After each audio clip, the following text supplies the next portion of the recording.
Olá pessoal, tudo bom? Mais uma aula então da nossa disciplina de proteção radiológica. Hoje nós vamos falar então sobre os acidentes pelo mundo. A proteção radiológica se dá não só pelo estudo dos materiais para proteção, de blindagens, equipamentos, a radiação, como medir, mas também entender acidentes que aconteceram e a gente estudá-los para evitar que aconteçam de novo, já que a proteção radiológica é uma cultura, né? É um conhecimento que a gente tem sobre a questão e também a gente desenvolve a prática, o hábito da proteção radiológica. Então, a gente entendendo erros humanos, por exemplo, ou erros de equipamento também, a gente pode prevenir, pode entender como as coisas acontecem e com isso evitar pela cultura, pelo aprendizado, pela boa prática ou até por uma legislação que venha a incentivar as boas práticas ou evitar, né, proibir que se façam, se cometam erros, ok? Só um aviso que nós vamos ter algumas imagens das pessoas que foram acidentadas, né, que receberam radiação e tiveram, infelizmente, radiodermite, eventualmente necroses ou amputações, que algumas imagens a gente mostra para esclarecer como uma coisa que pode parecer simples ou pouco tempo com a exposição à radiação pode decorrer em consequências de saúde muito graves. Então, o que é um acidente, né? Nuclear ou radiológico? A gente já vai também explicar essa diferença. Bom, segundo a NN 301, que fala sobre proteção radiológica da nossa Comissão Nacional de Energia Nuclear, a norma nuclear 301, ela fala que acidente, a princípio, é um evento não intencional, incluindo erros de operação, falhas, erros humanos, etc., com consequências reais ou potenciais, quer dizer, aconteceu um acidente, mas por sorte, digamos assim, ou porque medidas adequadas foram tomadas, não teve uma consequência em termos de saúde ou até mesmo de perda de patrimônio relevante. Não aconteceu, mas o acidente em si poderia levar a uma consequência potencial, mas foi bloqueado, foi impedido antes de acontecer. Mas igual você vai investigar, você vai tentar entender acidente, porque se não tivesse aquela barreira, se não fosse tomada aquela medida, aí sim as consequências seriam muito mais graves. Tudo isso sempre pensando na proteção radiológica, ou seja, o que aquele acidente implica na proteção radiológica, o que ele representa para a proteção radiológica, né? O que ele representa em exposição, em dose para público, para paciente ou para trabalhador. Bom, qual é a diferença de acidentes nucleares e acidentes radiológicos? Então, como a palavra é nuclear, é, equipamento nuclear, equipamento atômico, né? Essas palavras sempre são muito fortes, principalmente em relação ao público, né? Causam muito temor, muita apreensão. Então, oficialmente se define acidentes nucleares, todos aqueles acidentes que ocorrem com reatores nucleares ou coisas próximos aos reatores nucleares, por exemplo, combustível nuclear. Então, a produção, o transporte desse combustível, justamente você trabalhar com material radioativo, normalmente em grande quantidade ou em quantidade suficiente para causar realmente um acidente grave, consequências graves, se chama então acidente nuclear. Já qualquer outro acidente que envolva radiação ionizante, ele é chamado de radiológico, acidente radiológico, mesmo que seja com material radioativo, certo? Pode ter material radioativo, pode ser o Césio-137, mas a gente não vai chamar de acidente nuclear. Então, nuclear é sempre com reator nuclear, então é um local que a gente sabe onde é que está, onde estão construídos, eventualmente com combustível nuclear no transporte, na fabricação, alguma coisa nesse sentido. E todos os outros, medicina nuclear, radioterapia, raio-x, enfim, o que acontecer, a gente vai chamar de radiológico. E aí, como o acidente radiológico envolve normalmente equipamentos pequenos ou fontes radioativas que são transportadas, pequenas, fontes não seladas, etc., pode então ocorrer em qualquer lugar. Então, normalmente, a maioria dos acidentes são chamados de radiológicos, acidentes até certo ponto de pequeno porte. E apenas quando é reatores nucleares são os acidentes nucleares. Aqui a gente tem uma lista, não é exaustiva, mas a gente foi montando a partir de relatórios que a Agência Internacional de Energia Atômica ela faz, principalmente quando ela é chamada a contribuir na investigação do acidente ou no tratamento das vítimas. Então são gerados relatórios. Então isso aqui são quase todos, né? Não é exaustivo, os relatórios sobre esses acidentes aqui, de que a gente vai comentar rapidamente um por um para ver como que ocorrem os acidentes, onde é que ocorrem os erros mais comuns do ponto de vista humano e do ponto de vista de equipamentos, tá? Mas não é exaustivo, existe um pouco mais do que isso, não muito, tá? Aqui tem talvez 80% dos acidentes já de grande porte relatados, etc., né? Com vítimas e assim por diante. O mais famoso acidente nuclear, porque foi o primeiro e aconteceu nos Estados Unidos, foi o de 3 Mile Island. Qual foi o grande problema? E aí também a importância dos relatórios da agência é entender o acidente para evitar e também rever normas, rever operações, procedimentos para evitar o acidente e também não só evitar o acidente, mas como tratar o acidente. Então, no caso de 3 Mile Island, não houve nenhum óbito, não houve emissão de radioatividade, ou digamos assim, de poluentes radioativos na atmosfera, no solo. Houve muito, muito, muito pouco, nada significativo mesmo, quase que não dava para medir. Porém, por ser o primeiro acidente numa usina nuclear, houve informações conflitantes. Por quê? Porque ora se disse, não houve nenhum vazamento, porque o vazamento até ocorreu porque houve o derretimento do reator, parte do reator derreteu, problemas de arrefecimento de água, né, de refrigeração, fez com que o núcleo esquentasse demais, e aí houve derretimento, e aí com isso houve, agora não me lembro muito bem, foram muitos acidentes, né, para a gente ter na cabeça, mas houve um pequeno vazamento, umas coisas assim ínfima. Só que alguns disseram não houve vazamento, porque foi tão pequeno que nem aumentava, digamos assim, a radiação de fundo, a radiação natural do ambiente, que eles preferiam dizer que não houve nenhum vazamento para as pessoas não ficarem preocupadas. Mas aí o prefeito, não sei quem, disse não houve vazamento. Claro, oficialmente houve, mas foi tão pequeno. Só que daí essa coisa de houve, não houve, as pessoas não acreditaram, ficaram, enfim, desconfiadas, etc, etc. Vamos fugir do local, enfim. Isso foi importante para mostrar, então, a questão de como conversar com as pessoas, como conversar com a imprensa para passar a informação correta. Se há, se não há, não há, dizer a verdade e dizer se houve, qual foi o valor, que aquilo não é necessário as pessoas, por exemplo, saírem de casa, etc, etc.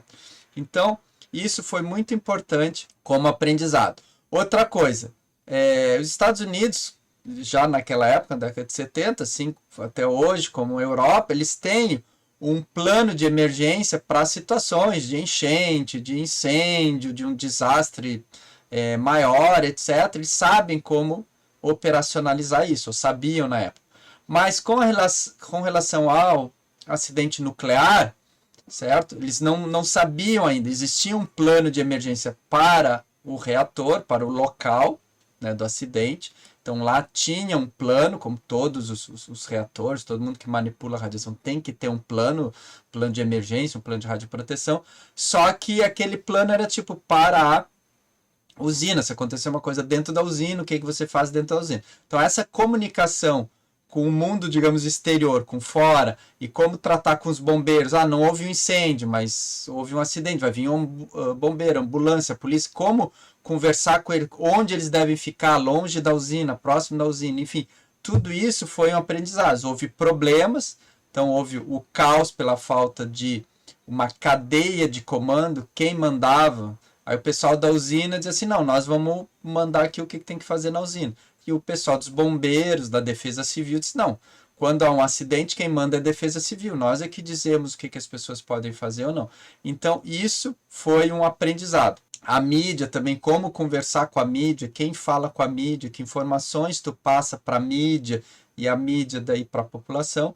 E também, como nós já estávamos começando a construir Angra dos Reis, também foi criado então o Sistema Brasileiro de Proteção ao Programa Nuclear Brasileiro, ou seja, as usinas e também transporte do material radioativo, a mina de urânio, etc, etc. Então, foi criado o CIPROM. Então, foi também esses erros ajudaram o Brasil, que estava iniciando na era nuclear ou na energia nuclear, a também se preparar. Depois de 86, a gente teve, aí sim, o maior acidente nuclear, por vários motivos, que foi Chernobyl, ou como dizem lá na Rússia, Chernobyl, em 1986. Então, tinham 4 reatores, um do lado do outro. No caso, o último, número 4, foi que explodiu durante um treinamento que era obrigatório a ser feito. Esse treinamento deveria ser, esse teste, na verdade, deveria ser feito até antes do reator funcionar, mas, enfim, questões políticas, econômicas, o reator começou a funcionar sem feito esse teste, e aí foi adiado até que um dia resolveram fazer o teste. Vai ser feito hoje de tarde, por ali, vai ser no início da tarde o teste. Ok, todo mundo se preparou para fazer o teste. O reator ia ser desligado, ele seria desligado a parte de refrigeração, e a ideia ia ser também simulada a falta de energia elétrica, uma coisa, mas a ideia era que durante um minuto em que o reator ficaria, entre aspas, sem refrigeração, sem bomba para circular a água e refrigerar, durante esse 1 minuto, o próprio vapor remanescente, o próprio calor do reator, iria produzir vapor e faria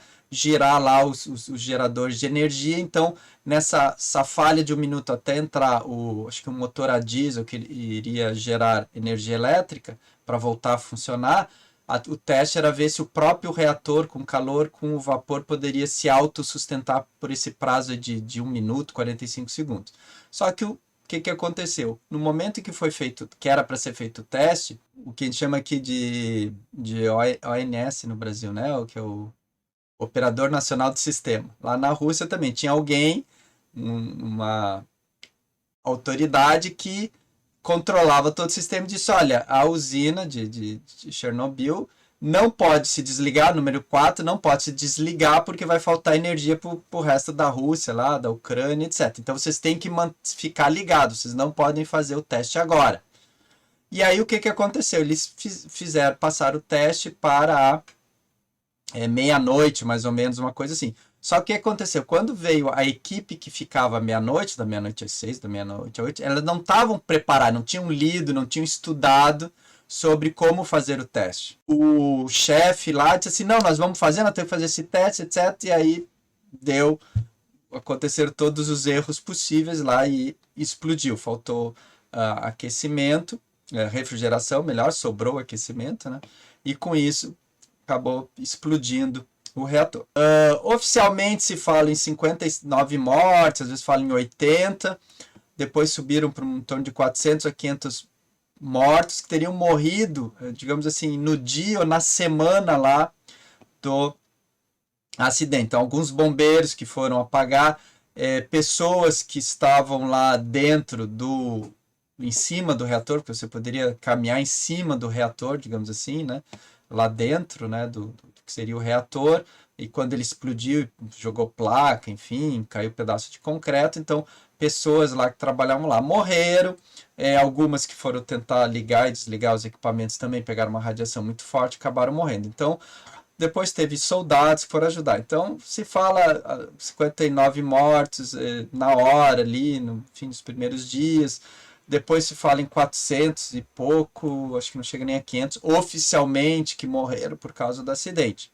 Mas estudos aí que não são muito confiáveis, porque a União Soviética não quis acompanhar os trabalhadores, enfim, para ver se eles teriam problemas de radiação enfim. Oficialmente, né, são em torno de menos de 500, mas se acha que pode ter 4.000 mortos que morreram depois em consequência de diversos tipos de patologias, principalmente câncer de tireoide, entre outras, né? Se fala em 4.000, 5.000, talvez até mais. Claro que se você morre depois de 30, 40 anos que houve o acidente, é um pouco difícil dizer se realmente aquele câncer que você teve é por causa da radiação recebida. Ele pode ter ajudado, com certeza, mas é um pouco difícil porque muitas dessas pessoas, né, os russos, fumam muito, bebem, né, muita vodka, muita bebida alcoólica, então durante 20, 30 anos fumando, bebendo e outros problemas aí coadjuvantes para ter câncer, então fica difícil você dizer que foi aquilo há 40 anos atrás. Mas com certeza, né, não dá para dizer que foi apenas as 59 que morreram logo na primeira semana, nem os 450, 480 que oficialmente são mortos decorridos do acidente. Com certeza foram bem mais. Talvez 2, 3, 4, 5 mil pessoas. Então aqui tem algumas fotos famosas, né? A cidade que ficava perto de, ou bem próximo, né, da usina, que era onde moravam os trabalhadores da usina, que ajudaram a construir, depois ficaram, e os próprios trabalhadores da usina, como também, claro, o comércio local, aquela questão toda. Então, algumas fotos dos helicópteros, tanques, caminhões, tudo que foram usados para conter o incêndio, depois fazer o sarcófago, foi a construção de concreto em volta do reator para justamente bloquear a radiação. Então, tudo isso ficou inutilizado e ficou parado lá, porque está radioativo, e enfim, e aí ninguém também quer pegar. Depois, nós voltamos aqui para os acidentes radiológicos. Também foi um acidente, uma certa monta, que foi o acidente de Goiânia, em 87, então, segundo a cronologia, um ano depois do acidente de Chernobyl. Então, foi feito um relatório. Então, tá aqui, isso aqui é um PDF, é um livro que pode ser baixado lá do site da agência. Então, o acidente de Goiânia, onde se descreve todo o acidente e também se dá algumas lições, o que foi feito, em termos de Brasil e, é claro, em termos de mundo. Esses relatórios são muito interessantes, isso daqui é igual um relatório que a gente às vezes já está mais acostumado, que é os relatórios, por exemplo, de um acidente aéreo, né? Então, onde eles veem toda a questão de um equipamento, no caso, por exemplo, de Goiânia, que foi uma fonte de cobalto, desculpa, de césio.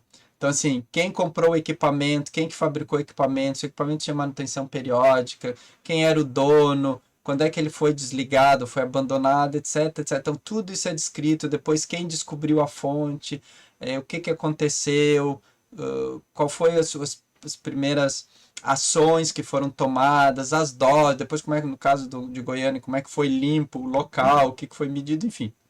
Tudo isso é feito dentro do possível que se consegue coletar, inclusive com fotos, etc. Depois os radioacidentados, como é que eles foram tratados, tudo isso é feito nesses relatórios aqui. Tá? Por isso que a gente tem tanta informação assim, tudo junta, para que a gente possa, então, na cultura da proteção radiológica, a gente possa ler, descobrir as falhas e evitar novos acidentes. Sobre o acidente de Goiânia, a gente tem uma aula específica, né, só sobre esse conteúdo que é importante a gente ver as falhas, os erros, os procedimentos também, o sucesso também que teve algumas ações e assim por diante. Então é muito importante esse material, esses livros que tem na agência internacional, no site lá, e que a gente vai mostrando até a capa, né? Essa é a capa do livro, não é praticamente um livro, né? Tem 100 páginas, 180, 200 páginas, de acordo com a informação que eles conseguem. Então, rapidamente, né? Como eu disse, tem uma aula específica sobre Goiânia. Aconteceu em 1987, em setembro, houve uma fonte que foi furtada, ela estava abandonada e foi desmontada, foi tirada da sua blindagem. Era um césio 137, tinha 51 terabecqueréis. Era considerado, então, uma fonte muito perigosa, categoria 2, não existe a categoria 1, que é mais perigosa ainda. Categoria 2, ou seja, com capacidade de fazer um grande dano à saúde das pessoas que ficassem minutos perto dela, isso que é chamado categoria 2, e houve 4 mortos. Já em 89, dia 5 de fevereiro, lá em São Salvador, o capital de El Salvador, América Central. Um irradiador de grande porte com cobalto 60, uma atividade de 18 kilo-curie, ou 0,66 peta-becquerel. Tá? O que acontece? Era um irradiador de grande porte que era usado, então, em material. Tá? Pode ser para comida, para evitar que a comida estrague, assim por diante. Então, era um tipo uma fábrica com uma esteira, e aí 3 trabalhadores foram expostos, tiveram síndrome aguda da radiação, porque mexeram lá nas caixas, etc., entrando no local lá, porque uma caixa empacou e eles tinham que fazer com que a esteira andasse, tá? Só que eles não sabiam que a radiação que tinha radiação no local, que ainda estavam expostos à radiação. 3 trabalhadores mortos, um após 6 meses morreu. Aí vem toda a pesquisa, que o equipamento era importado do Canadá, não tinha, foi importado em 75, por ali não tinha nenhuma regulação, o país, o El Salvador, para saber quem importava, como importava, onde instalava, etc. Os operadores não tinham nenhum treinamento, havia uma guerra civil em El Salvador, então ninguém estava nem aí para a questão da radiação e de segurança, etc. Estavam preocupados só em brigar politicamente quem é que ia ser o presidente, o ditador, enfim. E aí, com isso, as barreiras de proteção, e aqui não é barreira física, tá? A barreira de proteção é isso, todo o controle regulatório, as pessoas têm que inspecionar os relatórios que quem é proprietário do material desse tem que mandar para um órgão fiscalizador. Então, isso que se chama degradação das barreiras de proteção, ou seja, os elementos que cuidariam ou tentariam fiscalizar isso não existiam, né? Estavam fracos, tá? Então, isso foi um acidente que matou 3 pessoas. Então, aqui desculpa, acidentou 3 pessoas, matou 1, depois de 6 meses. Então, aqui é alguma efeito que aconteceu, porque eles pegaram principalmente nas pernas, né? A fonte de radiação geralmente fica no solo, porque o próprio chão já ajuda a blindar, e ela sobe, né, e fica exposta, enquanto caixas, por exemplo, passam em volta da fonte, recebe a radiação, e a radiação, então, por exemplo, pode neutralizar a ação de bactéria e fungo, por exemplo, se for na comida, ou pode mudar alguma propriedade de algum material. Então, geralmente, eles receberam mais nas pernas. Já em Israel, também, de novo, um irradiador de grande porte, cobalto 60, bem mais aqui, 16,6 peta-becquerel, 340 kilo-curie. O trabalhador que foi lá, também o mesmo problema. Vocês podem ver aqui, uma caixa, claro que isso aqui é uma foto simulando, né?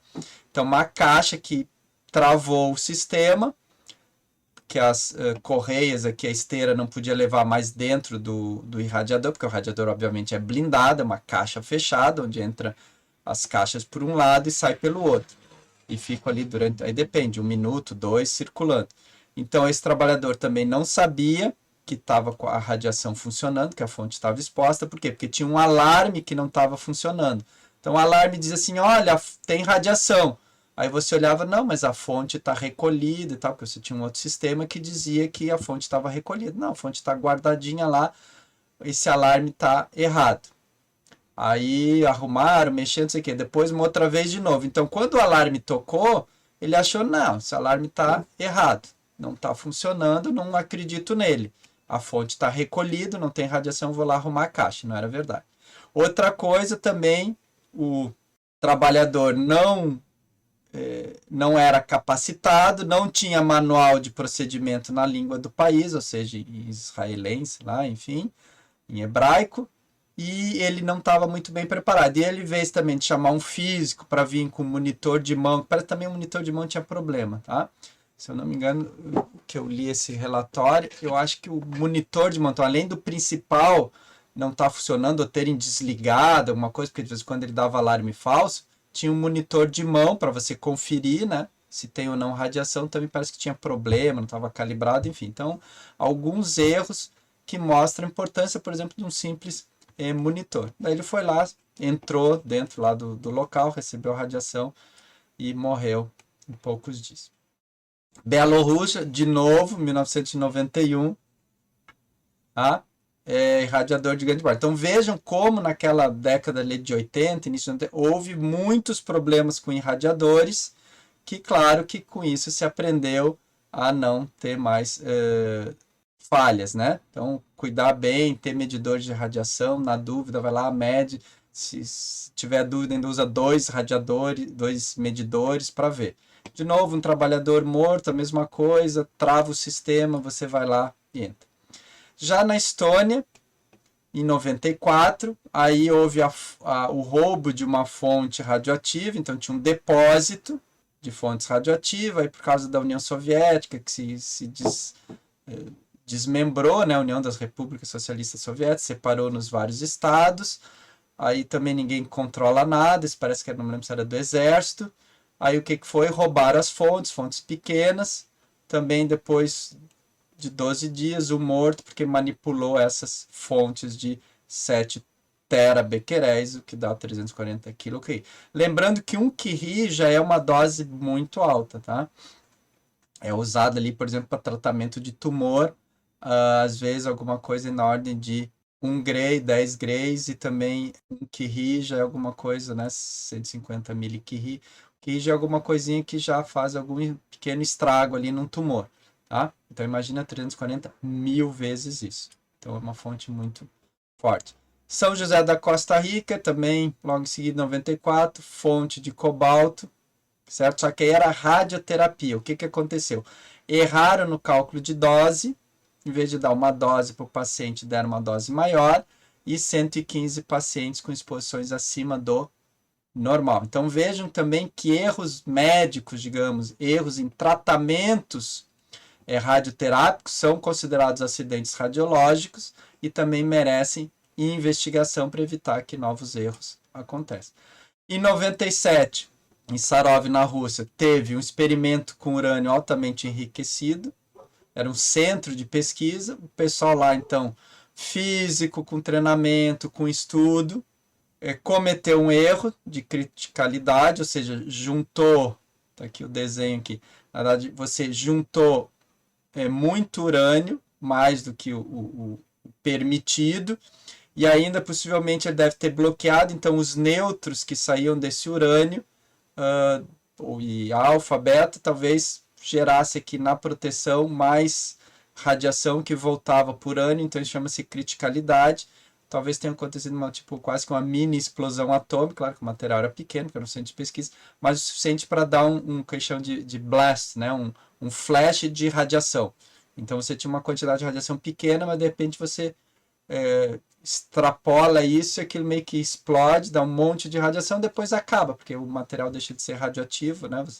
Você não tem tanta quantidade, mesmo com pronto atendimento, não falecendo. Então aqui estava fazendo o teste, né? O material radioativo está aqui, que tinha uma proteção, ele era obrigado a deixar aberto para que parte da radiação saísse, né?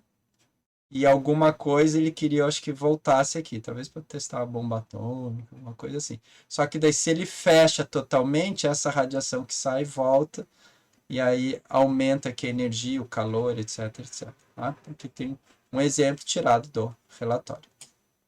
Lilo, na Geórgia, 1997, também muitas fontes pequenas, uma fonte pequena de cobalto 60, 12 fontes de césio 137, 200 fontes de radônio. Também estava lá num depósito abandonado, ninguém sabia, não estavam sujeitas ao controle regulatório, então não tinha lista disso, ninguém era responsável de nada.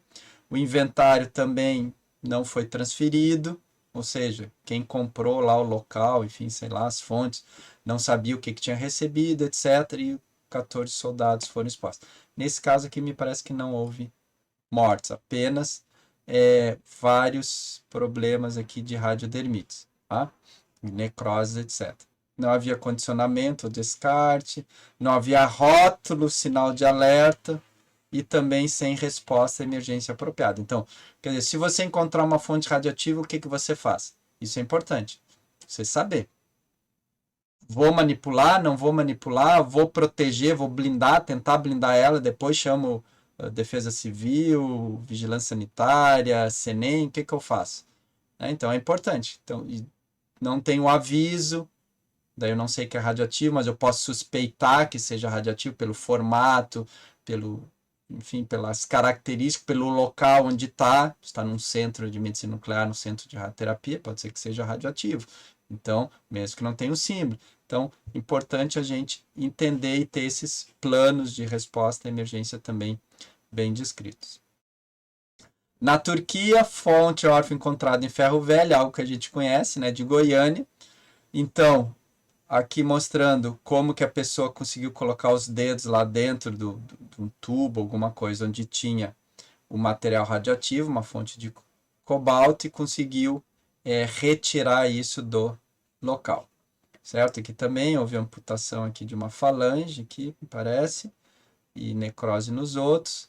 E aí também essa questão de ferro velho, hoje em dia, basicamente é norma que todo o ferro velho, todo aço, ferro, enfim, cobre, alumínio, que vai para a siderurgia, por exemplo, vai para grandes fábricas que derretem e reciclam esse material, eles têm detectores de radiação. Quando chegam os caminhões, etc., os caminhões passam por detector de radiação para justamente evitar que haja algum material radioativo decorrente, por exemplo, né, de um equipamento que continha material, enfim, algum descarte indevido.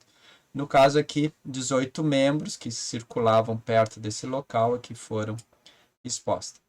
No Peru, houve o roubo, sim, de uma fonte radioativa, usada em gamografia industrial. Então, eles estavam fazendo a radiografia, a imagem desses canos, para ver se as soldas estavam bem feitas, etc. Porque depois isso aqui receberia, não sei se gás ou gasolina, enfim, algum combustível passaria por aqui. Então, tinha que estar bem lacrado, né, bem fechado as soldas para evitar vazamento, e também que suportasse, por exemplo, a pressão, né? Se botasse um pouco de pressão no tubo, não abrisse a solda.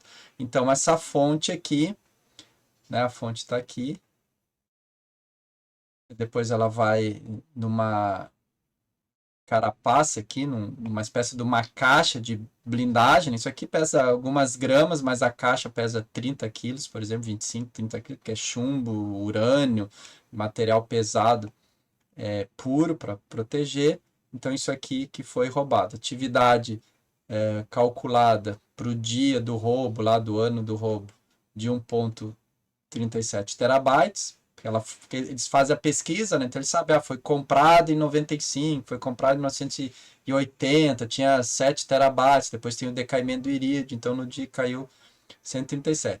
E a pessoa que ficou mais próxima ali, que manipulou e que roubou, enfim, ela recebeu 10 mil grays na pele, a 1 centímetro da pele. Tá? Botou no bolso, etc. 10 mil grays. Tá? Lembrando que 1 gray de corpo inteiro, 2 grays já é suficiente em alguns casos para matar uma pessoa. Um tumor, quando você faz um tratamento, você dá doses parciais que chegam no final do tratamento da radioterapia 20, 30, eventualmente 40 grays no tumor, só no tumor, mas isso parceladamente. Ele recebeu em algumas horas, se não minutos, 10 mil quilograys. Então, o que aconteceu? Ele está aqui 12 horas, quando ele descobriu que tinham pego, uma vermelhidão, 2 dias, já deu bolha, 17 dias começou a abrir, 10 meses depois, né, estava assim, tá? Necrose e amputação. Não sei se ele chegou a morrer, não consegui descobrir. Eu sei que ele foi para a França para ser tratado, fez plástico, um monte de coisa. E pelo menos durante 1 ano e pouco, que tem o relato lá no relatório, ele ainda estava vivo. Bom, Japão, 99, de novo, criticalidade, então você misturou coisas que, né, a mais do que devia, numa fábrica de combustível nuclear. Teve áreas evacuadas, então foi uma coisa mais séria. Houve 2 mortes, os 2 operadores. Caos também, porque 161 pessoas foram removidas da zona de exclusão de 350 metros do local da fábrica, e 310 mil pessoas, ou seja, 2 cidades inteiras, ali próximo do local, foram aconselhados a ficar em casa por mais de 18 horas. Né? No momento que aconteceu o acidente, eles não sabiam o que tinha acontecido, etc. Então, fique em casa, que aí você tem além da distância de você ficar em casa, a proteção de barreira. O que aconteceu? Então, às 10h45 da manhã, um acidente particular na Japan Company, não sei o que, JCO. Então, urânio enriquecida foi levada de um tanque de precipitação para um tanque de armazenamento temporário. Ou seja, você tinha urânio enriquecido que deveria passar por um tanque de dissolução, ou seja, diluir basicamente. Então você tinha lá 1 kg de urânio. Você não podia pegar 1 kg de urânio e ir para o armazenamento e misturar com mais 1 kg de urânio, senão dá criticalidade. Você tinha que dissolver isso em algum material, gerar 5, 10, 20 quilos ou litros de alguma coisa, para depois, até talvez de algum tempo, esperar ir lá e levar para o armazenamento temporário. Então eles criaram uma mini bomba atômica ali quando juntaram urânio enriquecido ao armazenamento que ainda tinha também urânio radioativo. Então, erro humano, erro de procedimento. 3 trabalhadores estavam próximos ali trabalhando, 2 manipulando, que foram os 2 que morreram. Então, tá aqui a foto do local. Então, eles, aqui inclusive, eles reconstroem, desenho mostrando A e B fazendo a coisa errada, né? Que era colocando o urânio enriquecido, ou seja, urânio radioativo, misturando com, no caso aqui, nitrato, aqui na solução de nitrato e tal, fazendo errado, ok? Então, erro de procedimento. Já na Tailândia, em 2000, o que aconteceu? Uma fonte órfã foi encontrada, então não sabe quem guardou, uma pastilhazinha pequenininha como essa. De novo, ferro velho, a gente conhece essa história, né? Cobalto 60, 15,7 terabequeréis, tá? Foto até parecida com o ferro velho do Brasil. 3 mortes, pessoas que manipularam essa fonte. No Panamá, nós tivemos um acidente radioterápico, né, em 2001. Vários pacientes receberam uma dose bem acima do que devido. Era principalmente, acho que, de tratamento de câncer de mama. O que aconteceu? O médico lá disse assim, ó, nós operamos sempre com 4 blocos. A gente consegue fechar, por causa que o equipamento também era antigo, etc. A gente consegue que a radiação, em vez de sair exatamente todo esse quadrado aqui, eu não quero, eu vou bloquear algumas partes aqui colocando bloco de chumbo. E pediu para o computador calcular, tá? Já tinha um software na época calcular. Aí ele calcular tem essa seta, porque era a maneira como o computador calculava, etc.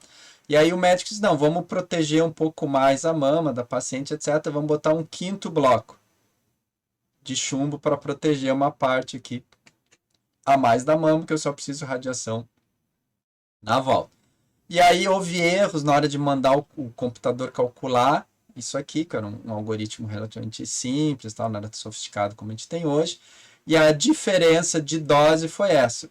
Uma maneira de calcular e a outra maneira correta de calcular. O A e o B foi comparar. Então, vejam a penetração e a intensidade da dose.